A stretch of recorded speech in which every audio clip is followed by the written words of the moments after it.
Hi viewers, good afternoon. Welcome to Smart Investor.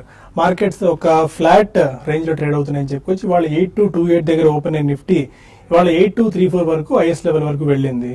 లో చూసుకున్నట్టయితే 8205 వరకు. ప్రస్తుతం అదే ట్రెండ్ లో ట్రేడ్ అవుతుందని చెప్పుకోవచ్చు. 8221 దగ్గర నిఫ్టీ ట్రేడ్ అవుతోంది. అంతర్జాతీయ మార్కెట్ల నుంచి కూడా మిశ్రమ సంకేతాలు వస్తున్నాయి. దానివల్ల మార్కెట్స్ లో ఇవాళ పెద్దగా యాక్టివిటీ కూడా మనకు కనిపించట్లేదు. ఎందుకంటే రేపు రిజర్వ్ బ్యాంక్ ఆఫ్ ఇండియా కీలకమైన క్రెడిట్ పాలసీ ఉంది. వడ్డీ రేట్లు పెంచుతారా తగ్గించుతారన్న ఊహాగానాల నేపథ్యంలో ఈ టైంలో ఎలాంటి రిస్క్ తీసుకోవద్దన్న ఉద్దేశంతో ట్రేడర్స్ కాస్త ఆచితూచి వ్యవహరిస్తున్న పరిస్థితి మనం చూస్తున్నాము. కొద్దిసేపటి క్రితమే కేంద్ర ఆర్థిక మంత్రి అరుణ్ జైట్లీ కూడా మాట్లాడారు. పిఎస్యూ బ్యాంక్స్ కి సంబంధించి పిఎస్యూ బ్యాంక్స్ పర్ఫార్మెన్స్ రివ్యూ ఇవాళ జరిగింది. కేంద్ర ప్రభుత్వం కేంద్ర ఆర్థిక శాఖ ఆధ్వర్యంలో విద్యుత్ శాఖ సహా బ్యాంక్స్ కి రిలేటెడ్ అయిన అన్ని ఆల్మోస్ట్ మినిస్ట్రీస్ అన్ని కూడా దీని మీద ఇవాళ చర్చ జరిగిన పరిస్థితి మనం చూస్తున్నాము.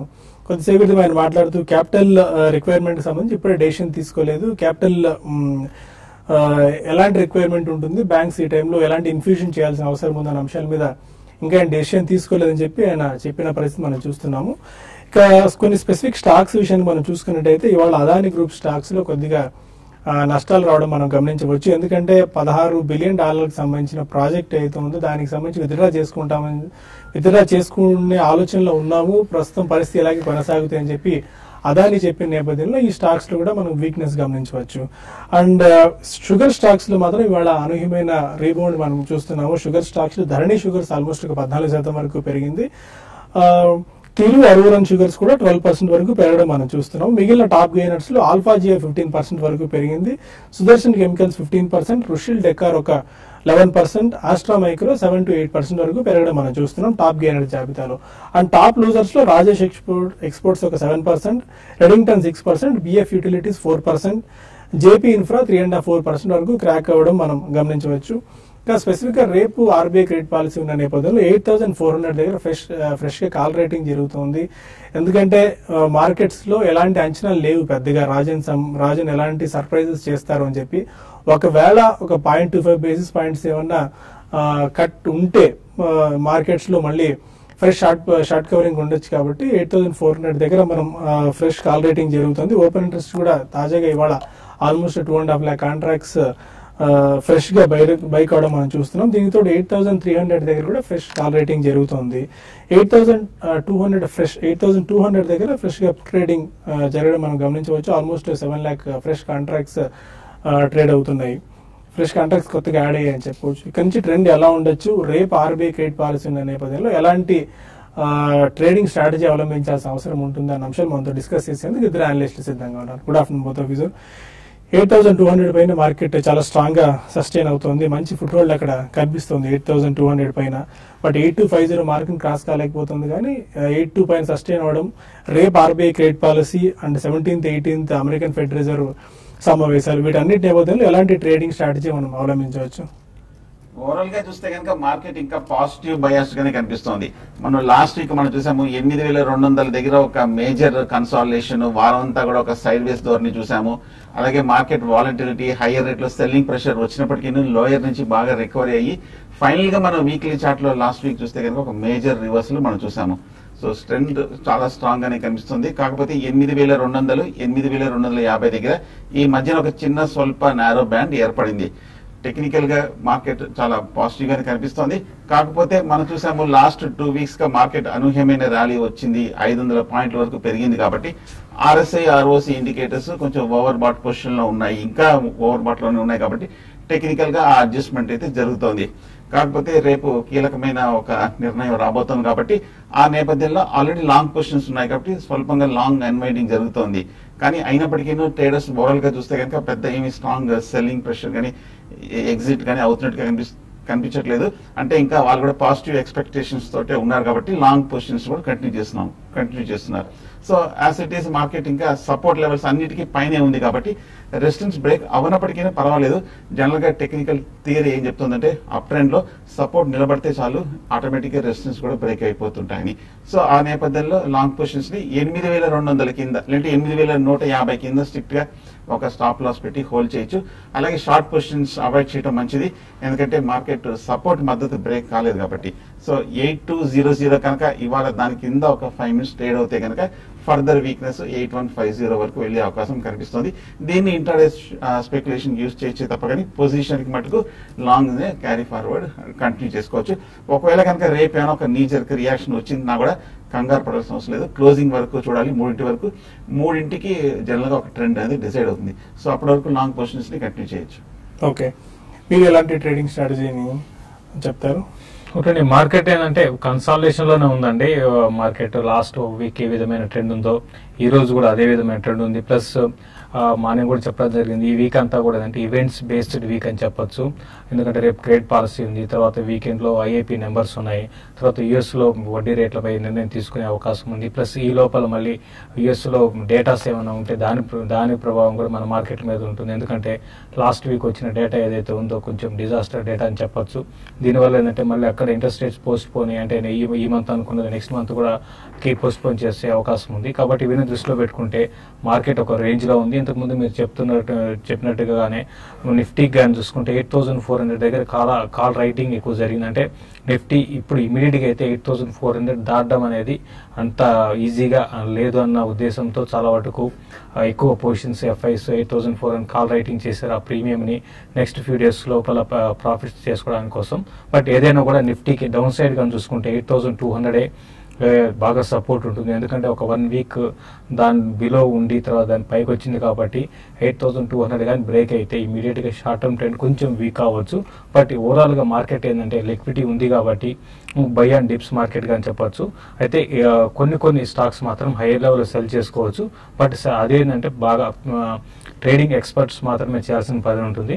బట్ బై అండ్ లార్జ్ చెప్పాలంటే ఇండెక్స్ బేస్ స్టాక్స్ లో పెద్దగా మూమెంటం అనేది ఈ రోజు లేదు. At the same time even mid cap counters లో కూడా పెద్దగా మూమెంటం లేదు, ఒక రేంజ్ బౌండ్ డౌన్ ఉన్నాయి. అయితే కొన్ని మనకి లైక్ ఉజ్జీవన్ ఫైనాన్షియల్ రీసెంట్ గా లిస్ట్ అయిన కంపెనీ మనం చూస్తే బాగా పెరిగింది. మళ్ళీ ఈ రోజు చూసుకుంటే 11% దాకా పడడం చూసాము.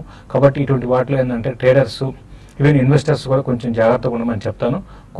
బాగా పెరిగినప్పుడు పీక్ లెవెల్స్కి వచ్చినప్పుడు మధ్యలో ప్రాఫిట్ కూడా బుక్ చేసుకోవాలి, లేదంటే మాత్రం మళ్ళీ లాస్లోకి వెళ్ళే అవకాశం ఉంటుంది. దాని దృష్టిలో పెట్టుకొని ఈసారైనా ఉజ్జీవన్ ఫైనాన్షియల్ మళ్ళీ అప్ ట్రెండ్కి వచ్చినప్పుడు ప్రాఫిట్ బుక్ చేసుకోమంటాను. ఓవరాల్గా మార్కెట్ క్లోజింగ్ కూడా ఫ్లాట్గా క్లోజ్ అయ్యే అవకాశం ఎక్కువ కనపడుతుంది. ఫైన్. ఇంకా కొంతమంది కాలర్స్ లైన్లో ఉన్నారు. ఫస్ట్ కాలర్ చెన్నై నుంచి శర్మ. అదే శర్మ గారు, గుడ్ మార్నింగ్ అండి. ఇవాళ పొద్దున చాలా నైస్ గా స్టార్ట్ చేశారు. ఒక సినిమా గురించి రివ్యూ ఇచ్చారు. ఒక బాగుంది. థ్యాంక్ యూ అండి. నాకు 2 దీని నుంచి కావాలండి. 2 ఉజ్జీవన్ ఫైనాన్స్ తర్వాత ఈ గోకుల్ దాస్ ఎక్స్పోర్ట్స్ ఆల్రెడీ బాగా పైకి వచ్చాయి కదా, ఈ లెవెల్లో సస్టైన్ అవుతాయి. ఇప్పుడు ఎంటర్ అవుతా ఆ సెగ్మెంట్ లోకి మీరు ఫ్రెష్ గా తీసుకుందాం అనుకుంటున్నారా లేకుంటే యావరేజ్ చేద్దాం అనుకుంటున్నారా? ఓకే, ఇప్పుడే మీరు ఉజ్జీవన్ ఫైనాన్షియల్ గురించి డిస్కస్ చేసాం. ఇవాళ ఆల్మోస్ట్ ఒక 12% వరకు పడింది. ఉజ్జీవన్ చూస్తే కనుక ఒక 15 ఫ్రెష్ గా తీసుకుందాం అనుకున్నామండి. ఓకేనండి, ఫైన్. 15-20 రోజుల క్రితం ఉజ్జీవన్ ఫైనాన్షియల్ సర్వీసెస్ లిస్ట్ అయినప్పటి నుంచి ప్రీమియంతో 20% లిస్ట్ అవడం చూసాము. అప్పటి నుంచి 230-240 నుంచి కంటిన్యూస్ గా పెరుగుతూ 330 రూపాయల వరకు రావడం జరిగింది. టెక్నికల్ గా చూస్తే కనుక చాలా స్ట్రాంగ్ రావడం జరిగింది. న్యాచురల్ గా ఇంత పెరిగింది కాబట్టి ఒక స్ట్రాంగ్ సెల్లింగ్ ప్రెషర్ కానీ, లేదంటే కనుక ఒక్కసారిగా ఒక నీజర్ రియాక్షన్ అయితే అందరూ ఒకసారి ప్రాఫిట్ బుకింగ్ రావడంతో ఇలా జరుగుతుంటుంది. బట్ ఓవరాల్ గా ఫండమెంటలిస్ట్ ఈ స్టాక్ మీద కొంచెం పాజిటివ్ గా కనిపిస్తుంది. లాంగ్ టర్మ్ కూడా హోల్డ్ చేయొచ్చు అంటున్నారు. కాబట్టి ఈ రియాక్షన్ అయిన తర్వాత ఇంకా ఫర్దర్ షార్ట్ టర్మ్ కరెక్షన్ వచ్చే అవకాశం ఉంది. 5-10% కొంచెం స్టెబిలైజ్ అవనండి. కొంచెం సెల్లింగ్ ప్రెషర్ అయ్యి కొంచెం కన్సాలిడేషన్ తర్వాత ఉజ్జీవన్ కొంచెం ఎక్కడ సపోర్ట్ తీసుకుంటుందో చూసుకొని అప్పుడు మీరు బై చేయొచ్చు. అలాగే గోకుల్ దాస్ ఎక్స్పోర్ట్ కూడా బాగా పెరిగింది. ఆల్మోస్ట్ 50-60% ఈ మధ్య కాలంలో పెరగడం చూస్తున్నాం. అవునండి, 65-70 దగ్గర మనం చూస్తే కనుక పోయిన నెల మేలో బాగా కన్సాలిడేషన్ అయ్యి ఈ వారం రోజుల్లోనే విపరీతంగా 5-6 రోజులు కంటిన్యూస్ గా పెరిగింది. ఇంచుమించు 40-50 రూపాయలు బాగా పెరిగింది. టెక్నికల్ గా చూస్తే కనుక 120-130 దగ్గర స్ట్రాంగ్ రెసిస్టెన్స్ ఉంది కాబట్టి కొంచెం సెల్లింగ్ ప్రెషర్ వస్తుంది. బట్ ఓవరాల్ గా లాంగ్ టర్మ్ చార్ట్ చూస్తే కనుక మనం మేజర్ హై అయిన 100 రూపాయలు ఈజీగా బ్రేక్అవుట్ అయింది కాబట్టి ఒకసారి మళ్ళీ ఈ లెవెల్ కి రీట్రేస్ అయ్యే అవకాశాలు ఎక్కువ కనిపిస్తుంది. ఒకవేళ 195 దగ్గర గోకుల్ దాస్ ఎక్స్పోర్ట్ రియాక్ట్ అయ్యి అక్కడ కన్సాలిడేషన్ అయ్యిందంటే కనుక తీసుకోవచ్చు. అలాగే 2 స్టాక్స్ కూడా ఒక కరెక్షన్ వరకు వెయిట్ చేయడం మంచిది. విజయవాడ నుంచి స్వర్ణ వరకాలం. హలో, అడగండి స్వర్ణ గారు. నమస్తే సార్. నమస్కారం అండి. నేను మీరందరూ షేర్స్ ప్రైస్ పాయింట్స్ తగ్గినప్పుడు డిప్ లో తీసుకోమంటున్నారు కదా సార్. అవునండి. మాలాంటి కామన్ ఇన్వెస్టర్ ఆ డిప్ అనేది టెక్నికల్ గా నాలెడ్జ్ లేకపోవడం వల్ల ఎట్లా అనేది తెలియదు కదా. Okay. So Gujarat Borosil, Ashok Leyland, LIC housing, Repco home, SBI technical levels లో ఏ లెవెల్ దగ్గరికి వచ్చినప్పుడు తీసుకోవచ్చో చెప్తారా సార్? అంటే మీరు టెక్నికల్ లాంగ్ టర్మ్ సార్ కదా, మీరు టెక్నికల్స్ చూస్తున్నారా ఫండమెంటల్స్ చూస్తారా? అంటే మీరు ఇన్వెస్టరా ట్రేడరా? అంటే ఇది మీరు మాట్లాడిన దాన్ని బట్టి నేను మీ షో రెగ్యులర్ గా ఫాలో అవుతున్నాను సార్. ఓకే. సో ఫండమెంటల్ గా ఇది స్ట్రాంగ్ అని నేను మీ షోలో తెలుసుకున్నాను సార్. సో టెక్నికల్ గా ఏ లెవెల్ లో నేను ఎంటర్ అవ్వచ్చు అనేది తెలిస్తే నేను ఎంటర్ అవుతాను చూస్తున్నాను sir for long term sir. Okay. అంటే ఫండమెంటల్ మీరు ఇన్వెస్టరా ట్రేడరా ఫస్ట్ మీరు ఒక క్లారిటీ తెచ్చుకోవాలండి. క్లారిటీ తెచ్చుకున్న తర్వాత మీరు ఇప్పుడు చెప్పిన స్టాక్స్ అన్ని కూడా బాగానే ఉన్నాయి. బట్ అంటే ఫస్ట్ ఏంటంటే మీరు బై అండ్ డిప్స్ అంటాం. ఇప్పుడు ఏంటంటే బై అండ్ డిప్స్ అనేది ఇప్పుడు ఈ సిరీస్ ఎవరి అంటే మనకి మే సిరీస్, తర్వాత జూన్ సిరీస్, ఈ విధంగా F&O ప్రతి మంత్ సిరీస్ ఉంటుందండి. ఆ సిరీస్ లో ఫీచర్స్ లో బై చేసుకునే వాళ్ళు అంటే బై పొజిషన్ తీసుకునే వాళ్ళకి రెండు ఉంటాయి, ఒకటి షార్ట్ ఒకటి లాంగ్. కాబట్టి ఏంటంటే మార్కెట్ కండిషన్ బట్టి ఇప్పుడున్న పరిస్థితుల్లో మార్కెట్ స్ట్రాంగ్ ఉంది కాబట్టి ఒక డిప్ వచ్చినప్పుడు బై చేయమని చెప్తున్నాము. కానీ ఇన్వెస్ట్మెంట్ కి వచ్చేటప్పటికి మళ్ళీ మీకు ఇప్పుడు చెప్పింది అప్లికబుల్ కాదండి. ఇన్వెస్ట్మెంట్ కి వచ్చినప్పుడు ఏంటంటే ఫండమెంటల్ స్ట్రాంగ్ ఉన్నప్పుడు, లేకపోతే ఏదైనా ఫండమెంటల్ స్ట్రాంగ్ న్యూస్ వచ్చినప్పుడు దాన్ని బేస్ చేసుకుని కంపెనీ లేకపోతే అంటే ఫర్ ఎగ్జాంపుల్ లాస్ట్ క్వార్టర్ కి ఒక 10 కోట్ల లాస్ నుంచి ఈసారి 10 కోట్ల ప్రాఫిట్ కి వచ్చినప్పుడు అప్పుడు మీరు స్టాక్ ప్రైస్ చూడకుండా మీరు ఫండమెంటల్స్ ఇంప్రూవ్ అవుతున్నాయి కాబట్టి స్టాక్ ని బై చేయొచ్చు. ప్లస్ మీరు అడిగిన స్టాక్స్ అడిగారు కాబట్టి చెప్తున్నాను. ఎల్ఐసి విషయానికి వస్తే ఎల్ఐసి మార్కెట్ రేంజ్ బౌండ్ లో ఉంటే మాత్రం డౌన్ సైడ్ చూసుకుంటే 460 and 440 లెవెల్స్ అండి. అదే మార్కెట్ లో పానిక్ సెల్లింగ్ వస్తే మాత్రం 400 దాకా రావచ్చు, అక్కడ బై చేసుకోవచ్చు పాయింట్ అది. తర్వాత ఎస్బీఐ విషయానికి వస్తే రీసెంట్ డేస్ లో చూసాం మనకి 168, 164 నుంచి బౌన్స్ బ్యాక్ అయింది. 205 దగ్గర రెసిస్టెన్స్ ఉందండి. ఇప్పుడు ఇమీడియట్ గా అయితే మాత్రం ఈ సిరీస్ లో 182 దగ్గర సపోర్ట్ ఉంటుంది. ప్లస్ రేపు ఈవెంట్ ఉంది కాబట్టి ఈవెంట్ తర్వాత వచ్చిన కరెక్షన్ లో మీరు బై చేసుకోండి. ఇవన్నీ ఏంటంటే షార్ట్ టర్మ్ కోసం. లాంగ్ టర్మ్ కోసం డెఫినెట్ గా ఆ కరెక్షన్ ఎంతవరకు ఉంటుంది అనేది ఎవరు చెప్పలేరండి. మామూలుగా సబ్స్క్రైబర్స్ కూడా అడుగుతుంటారండి ప్రాఫిట్ యువర్ ట్రేడ్ కి సంబంధించి. సబ్స్క్రైబ్ చేసుకున్న వాళ్ళు ఒక స్టాక్ రికమెండ్ చేసినప్పుడు 10 to 15% తగ్గినా కూడా ఒక 2 to 3 ప్రైస్ పాయింట్స్ లో కొనుగోలు చేయొచ్చు అని చెప్పి మేము సూచన ఇస్తుంటాం సాధారణంగా. అంటే ఒక స్టాక్ 100 రూపాయల దగ్గర కొన్నప్పుడు 10-15 రూపీస్ తగ్గితే ప్యానిక్ అయిపోయి మళ్ళీ ఫోన్లు చేయడం, మెయిల్స్ చేయడం చేస్తూ ఉంటారు.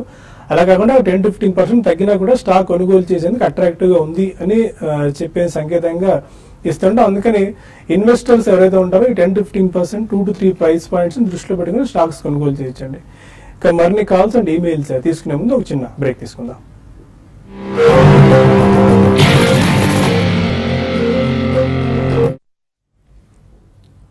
Welcome back to smart investor. మరో కాలర్ అనంతపురం నుంచి లలిత టెలిఫోన్ లైన్ లో ఉన్నారు. అడగండి లలిత గారు. హలో హలో క్వశ్చన్ ఒకసారి రిపీట్ చేయండి స్టాక్. హలో స్టాక్ ట్రాక్ చేశారు మీరు? జేబీఎఫ్ అనుకుంటా. జేబీఎఫ్. ఓకే. జేబీఎఫ్ ఇండస్ట్రీస్ చూస్తే కనుక టెక్నికల్ గా ఈ మధ్య కాలంలో 150 రూపాయల నుంచి 220 రూపాయల వరకు పెరిగిన స్టాక్. అలాగే ఓవరాల్ గా లాంగ్ టర్మ్ చూస్తే కనుక లాస్ట్ 2 years గా 2014 చూస్తే కనుక 75 రూపాయల నుంచి ఓవరాల్ గా అప్ ట్రెండ్ లో ఉన్న స్టాక్. ప్రస్తుతం అయితే హోల్డ్ చేయండి, కానీ హైయర్ రేట్ లో 230, 240 దగ్గర చాలా స్ట్రాంగ్ రెసిస్టెన్స్ కనిపిస్తోంది. గత 6 నెలలుగా చూస్తే కనుక 3-4 మేజర్ టాప్స్ ఏర్పడి అక్కడి నుంచి సెల్లింగ్ ప్రెషర్ రావడంతో ఈ లెవెల్లో 230, 240 దగ్గర ఒక మేజర్ షార్ట్ టర్మే కాదు medium term, long term resistance కూడా ఉంది. కొంచెం ఈ లెవెల్స్ అన్ని దాటాలంటే కొంచెం సమయం పడుతుంది. ఏదైనా పాజిటివ్ న్యూస్ వచ్చి 230 బ్రేక్ అయిందంటే కనుక నెక్స్ట్ లెవెల్ 270 వరకు వెళ్లే అవకాశం కనిపిస్తుంది. ప్రస్తుతం అయితే హోల్డ్ చేయండి. హైదరాబాద్ నుంచి వీణ మరో కాలర్ ఉన్నారు. హలో హలో అడగండి వీణ గారు. క్వశ్చన్ వినిపిస్తుంది. హలో మీ టీవీ వాళ్ళని తగ్గించి క్వశ్చన్ అడగండి వీణ గారు. పోకర్నా అండి, పోకర్నా ప్రీమియర్ ఎక్స్ప్లోజివ్ రెండు డబల్ అయినాయి నేను కొన్న రేటుకి. ఇంకోసారి అయితే తీసాను. కంగ్రాచులేషన్స్ అండి, మంచి స్టాక్స్ పిక్ చేశారు. చూడండి ఈ రీసెంట్ గా చూసుకుంటే ceramic and granite industry stocks అన్ని కూడా చాలా స్ట్రాంగ్ గా పెరుగుతున్నాయండి. దీనికి ప్రధాన కారణం అంటే కన్స్ట్రక్షన్ యాక్టివిటీ అనేది చాలా స్ట్రాంగ్ గా ఉంది. గ్రోత్ రేట్ చూసుకుంటే దగ్గర 20 to 25% ఉందండి ఓవరాల్ సెక్టర్ గ్రోత్. కాబట్టి మీరు పోకన్నా మీరు ఆల్రెడీ డబుల్ అయింది అన్నారు. ఇంకా కొంచెం ఈ సెక్టర్ ఇంకా నెక్స్ట్ కొన్ని రోజులు ఇంకా పెరిగే అవకాశం ఉందండి. అంటే next 6 to 8 months 1 year time పెట్టుకుంటే ఇంకా పెరగవచ్చు. కాబట్టి మీరు ప్రాఫిట్ లో ఉన్నారు కాబట్టి అయితే మధ్య మధ్యలో కరెక్షన్స్ వస్తాయి. బట్ అవి పట్టించుకోకుండా ఉంటే మాత్రం డెఫినెట్ గా నా పర్సనల్ గా ఏంటంటే హోల్డ్ చేయమని చెప్తాను. క్లోజర్ గా 1200 రూపీస్ దాకా next 6 to 8 months even 1 year లో పెరిగే అవకాశం ఉంది. కాబట్టి రంద ప్రాఫిట్ అంటాం. కాబట్టి మీ ప్రాఫిట్ లో ఉన్నారు కాబట్టి కంటిన్యూ చేయమంటాను. కొంతకాలం మాత్రం కొంచెం రేంజ్ బౌండ్ లో ఉండే అవకాశం ఎక్కువ ఉందండి. మంగళూరు నుంచి రమాదేవి. అదే రమాదేవి గారు. Hello, good morning, good afternoon all of you అండి. అండి నా దగ్గర అశోక్ లేలాండ్ షేర్స్ ఉన్నాయి సార్ 95 దగ్గర. ఒక 3 or 4 months నుంచి నేను 125, 130 టార్గెట్ కోసం వెయిట్ చేస్తున్నాను. 112 వచ్చినప్పుడు కూడా నేను ప్రాఫిట్ బుక్ చేసుకోలేకపోయినండి. అదేమో తగ్గిపోతా ఉంది. దాన్ని ఏం చేయాలంటారు? ఇంకా హోల్డ్ చేస్తే ఏమైనా ప్రాఫిట్ వస్తుందా, లేకపోతే ఇంతకీ చాలని దీంతోనే ఎగ్జిట్ అయిపోవాలా? అశోక్ లేలాండ్ పీక్ చేసిన తర్వాత కొద్దిగా లాస్ట్ టైం నెగిటివ్ న్యూస్ రావడం, క్వార్టర్ పర్ఫార్మెన్స్ సరిగా లేకపోవడం, ఇన్ సెన్స్ లాస్ట్ మన సేల్స్ ఫిగర్స్ అంటే రిజల్ట్ పరంగా ఓకే అండి. బట్ ఓన్లీ థింగ్ ఏంటంటే కొంచెం ఈ మంత్లీ మనకి సేల్స్ ఫిగర్స్ వస్తుంటాయి, ప్రతి మంత్ వస్తాయి. అవి కొంచెం తగ్గడం అనేది కొంచెం అశోక్ లేలాండ్ లో ఒక చిన్న డిప్ వచ్చిందండి స్టాక్ లో. ఇంకోటి మనం ఇది లాస్ట్ ఒక 1.5 year గాని చూసుకుంటే దీనికి ఒక 30-40 రూపీస్ లో రేంజ్ లో ఉంది. అక్కడ నుంచి 112 దాకా వచ్చింది. అంటే ఇంత పెరిగినప్పుడు మా స్టాక్ లో ఒక రివర్సల్ ప్యాటర్న్ కూడా ఉంటుందండి. అయితే ఇది కొన్ని రోజులు ఇదే రేంజ్ లో ఉండే అవకాశం ఉంది. పెద్దగా పెరిగే అవకాశమే తెలియదండి. At the same time down trend కూడా పెద్దగా ఉండదండి. రేంజ్ లో కన్సాలేషన్ ఉంటుంది. మీరు ఈసారి అప్ ట్రెండ్ వచ్చినప్పుడు ఈసారి 112 ఆ లెవెల్ గాని బ్రేక్ అయిందంటే క్లోజర్ గా 120 దాకా రావచ్చు. బట్ ఇమీడియట్ ట్రెండ్ అయితే మాత్రం రేంజ్ బోన్ ఉంటూ కొంచెం డౌన్ సైడ్ రావడానికి అవకాశం ఉంది. ఈవెన్ బిలో 100 కూడా రావచ్చు అండి. కొన్ని ఇమెయిల్స్ వచ్చాయి, వాటికి సమాధానం తెలుసుకుందాం. సురేష్ కృష్ణ అడుగుతున్నారు, జూబిలెంట్ ఫుడ్ ప్రస్తుత లెవెల్స్ లో బై చేసుకోవచ్చా? జూబిలెంట్ ఫుడ్ చూస్తే కనుక వీక్ గా ఉన్న స్టాక్. ఈ గత 6 నెలలుగా చూస్తే కనుక 1950, 1980 నుంచి మనం 900 వరకు బాగా పట్టం చూసాము. అలాగే ఈ last 1 month market up trend లో కూడా పెద్ద స్టాక్ ఏమీ అప్ ట్రెండ్ లో పార్టిసిపేట్ చేయలేదు. వీక్ గానే 1300 నుంచి 950 రూపాయల వరకు పట్టం జరిగింది. ఫ్రెష్ బయింగ్ అయితే అవాయిడ్ చేయడం మంచిది. కానీ గత ఏడాది బట్టి చూస్తుంటే కనుక 2013, 2014, 2015 లో కూడా 900 దగ్గర స్ట్రాంగ్ సపోర్ట్ ఏర్పడింది. లాంగ్ టర్మ్ బేస్ కూడా ఉంది కాబట్టి ఇక్కడ నుంచి పెద్ద డౌన్ సైడ్ రిస్క్ లేదు. ఒక స్వల్ప రిలీఫ్ ర్యాలీ వచ్చే అవకాశాలు కనిపిస్తుంది స్టాక్ లో. రామకృష్ణ అడుగుతున్నారు, షుగర్ స్టాక్స్ బాగా పెరుగుతున్న పరిస్థితుల్లో ఎనీ షుగర్ స్టాక్స్ రికమెండ్ చేస్తారా ఫర్ లాంగ్ టర్మ్? చూడండి, చాలాసార్లు చెప్పానండి, నేను చెప్పినవే చెప్తూనే ఉన్నాను. ఎందుకంటే ఒకసారి ఒక సెక్టర్ లో ఒక 3-4 స్టాక్స్ ని ఉంటాయి, అవే చెప్తూనే ఉంటాము. కాబట్టి మీరు ధంపూర్ షుగర్, బలరాంపూర్ చిన్ని, ఆద్ షుగర్ ఒకటి, ఆ షుగర్ అయితే చాలా ఎక్స్ట్రాడినరీ రిజల్ట్ అనౌన్స్ చేశారండి. ఈవెన్ మీకు స్లోగా అంటే ఇప్పుడు చెప్పినవన్నీ కొంచెం ఫాస్ట్ గా పెరిగేవి. అయితే ఈఐడి ప్యారీ ఒకటి ఉంది. ఇంతకు ముందు ఈవెన్ అన్ని కంపెనీస్ లాస్ లో ఉన్నా కూడా ప్రాఫిట్ లో ఉన్న ఏకైక కంపెనీ ఏడీ ప్యారీ అండి. దాన్ని కూడా మీరు లాంగ్ టర్మ్ లో మీరు తీసుకోవచ్చు. అయితే మిగతా స్టాక్స్ లాగా ఇది రిటర్న్ ఆన్ ఇన్వెస్ట్మెంట్ కొంచెం తక్కువగా ఉండే అవకాశం ఉందండి. ఓకే, బయోకాన్ గురించి అడుగుతున్నారు. Biocon 50-day week high touch చేసినట్టుంది, ఇప్పుడు టచ్ చేసింది. ఇవాళ న్యూస్ ఏదైనా ఉందా? అండ్ స్పెసిఫిక్ గా ఇప్పుడు ఎంటర్ అవ్వచ్చా ఈ స్టాక్ లో? బయోకాన్ చూస్తే కనుక గత ఏడాది 450, 460 దగ్గర ఒక మేజర్ కన్సాలిడేషన్, ఒక 4-5 నెలలు కన్సాలిడేషన్ రావటము, మళ్ళీ మొన్న జనవరిలో ఒక మేజర్ బ్రేక్అవుట్ వచ్చి కంటిన్యూస్ బుల్లిష్ ట్రెండ్ గా చూసాము. 2 నెలలు ర్యాలీ తర్వాత 740, 750 వరకు రావడం చూసాము. టెక్నికల్ గా చూస్తే కనుక వీక్లీ చార్ట్ లోను బాగా విపరీతమైన రన్అప్ కూడా రావడం జరిగింది. మేజర్ హై దగ్గర ఉంటున్నారు కాబట్టి ప్రస్తుతం ఈ లెవెల్ అవాయిడ్ చేయడం మంచిది. ఒక స్ట్రాంగ్ రియాక్షన్ కానీ లేదంటే ఒక మేజర్ కన్సాలిడేషన్ వచ్చిన తర్వాత తీసుకోవచ్చు. ఓవరాల్ గా స్టాక్ బులిష్ గానే ఉంది, అయినప్పటికీ కొంచెం టైమింగ్ కూడా మోస్ట్ ఇంపార్టెంట్. రేపు ఆర్బీఐ క్రెడిట్ పాలసీ ఉన్న నేపథ్యంలో రేట్ సెన్సిటివ్ స్టాక్స్ అంటే మనం గతంలో చాలా సందర్భాల్లో చాలా సార్లు అనుకున్నాం, బ్యాంక్స్ ఒకటి, real estate and housing finance companies, ఇలాంటి స్టాక్స్ లో రేపైనా ట్రేడింగ్ స్ట్రాటజీ అని చెప్తారా? అంటే రేపు కొంచెం వోలటాలిటీ ఉంటుందండి. ట్రేడింగ్ స్ట్రాటజీ అంటే ఆల్రెడీ మార్కెట్స్ బాగా పెరిగాయి కాబట్టి రేపు ఎటువంటి అంటే స్టేటస్ కో ఉండే అవకాశం ఎక్కువ ఉంది. 90% స్టేటస్ కో ఉంటుంది. సర్ప్రైజింగ్ అంటే ఏమన్నా 25 బేసిస్ పాయింట్స్ తగ్గిస్తే మాత్రం మార్కెట్స్ మళ్ళీ ఇంకొక అప్లెగ్ ఉంటుంది. లేదంటే మాత్రం స్టేటస్ కో ఉంటే మాత్రం డెఫినెట్ గా 8,200 బ్రేక్ అయ్యే అవకాశం కనపడుతుందండి. రేపటికి మాత్రం కొంచెం మార్కెట్ కరెక్షన్ లోనే ఉండే అవకాశం ఉంది.